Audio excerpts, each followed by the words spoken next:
C'est-à-dire si je me trouve... Bon, moi, je suis élue d'un département très rural. Hein. Donc là, l'été va arriver, ce sont les comices agricoles, les choses comme ça.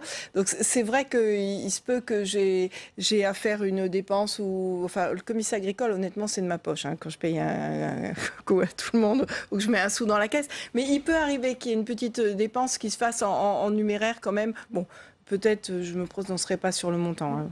Mais... On peut avoir des petites dépenses à dépenses. Bon, on peut les justifier. Après, c'est pas tout à fait libre parce qu'après, on fait un papier, je crois, en disant j'ai dépensé 50 € à l'occasion de telle fête. Voilà, il faut quand même dire dans quel cadre c'était. Il faut déclarer. Qu'est-ce que vous dites, Nadia Sollogoub? Heureusement qu'on a encore cette petite enveloppe dont on peut disposer librement, ou au contraire, il faudrait tout justifier, que tout soit contrôlé. Si on essaye de faire le parallèle, pour être toujours bien dans les clous, il faudrait qu'on se mette en tête, bien qu'on soit pas le statut d'élu, c'est pas une entreprise, mais finalement, ça aide quand même à savoir si on est dans les clous ou pas. Moi, quand j'ai été élue, je me suis dit, pour pas me tromper, je vais toujours me dire, c'est si j'étais dans une entreprise et si je devais rendre des comptes. Donc c'est vrai que si au dos de la facture, je mettais un tel, dans quel cadre, etc., sincèrement, ça me poserait aucun problème. Et je trouve que ce serait même normal. Et vous, Olivier Jacquin? Moi, je pense qu'une